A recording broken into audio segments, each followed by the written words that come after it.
المرات اللي فاتت اتكلمنا عن المشاعر وقد ايه ان التعبير عنها مهم، واتكلمنا كمان عن اكتر من طريقة ممكن تقدر تستخدمها علشان تعبر عن مشاعرك.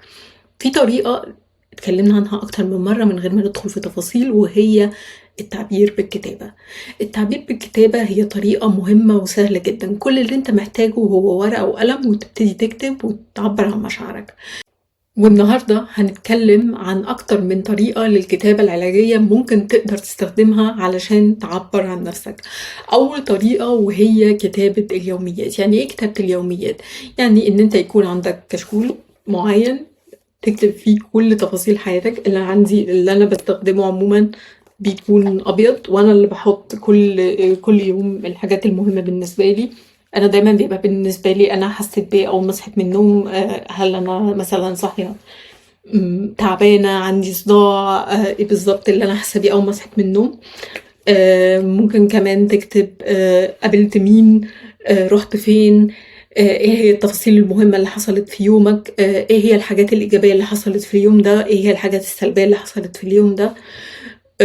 وان انت تكتب التفصيل، وطبعا النظام. كل ما هتكتب بنظام كل ما هتقدر ترتب افكارك اكتر، وكل ما هتقدر تحلل وتشوف ايه هي بالظبط الحاجات اللي شاغله بالك في الوقت ده. تاني طريقة ممكن تقدر تستخدمها هي الكتابة التلقائية أو الحرة. الكتابة التلقائية أو الحرة أنت محتاج قلم وورقة وتبتدي تكتب مشاعرك وأفكارك من غير تنظيم ومن غير تفكير. الهدف من الطريقة دي إن أنت بتعبر عن مشاعرك أو بتفضفض عن مشاعرك من غير ما تقطع أفكارك. تالت طريقة ممكن تقدر تستخدمها هي طريقة كتابة قائمة المشاعر. والطريقة دي مفيدة جدا للناس اللي مش بتقدر تعبر عن نفسها بالتفصيل أو مش بتقدر تكتب تفاصيل كتير. ومثلا ممكن تستخدم جمل معينة علشان تعبر عن نفسك، زي دلوقتي اللي أنا هوضحها لكم. أول حاجة، أنا حاسس بالحزن بسبب مشكلة في الشغل. أنا أكتر حاجة مضايقاني النهاردة هي إني مش قادر أخلص الحاجات اللي أنا كنت لازم أعملها. أكتر حاجة فرحتني النهاردة هي إني قابلت واحدة صاحبتي مثلا ما شفتهاش من بقالي كتير.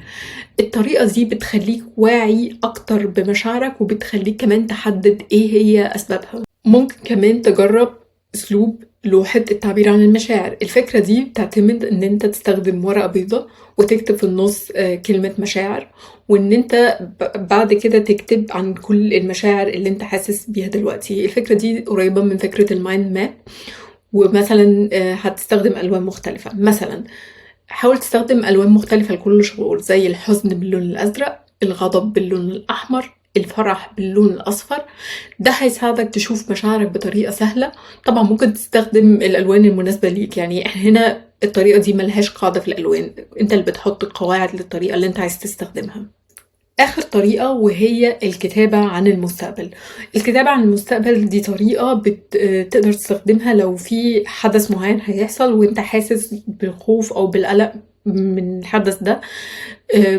الطريقة دي بتعتمد ان انت تكتب سيناريو تخيلي للموقف، وان انت تكتب تخيلك الإيجابي ازاي الموقف ده هيعدي.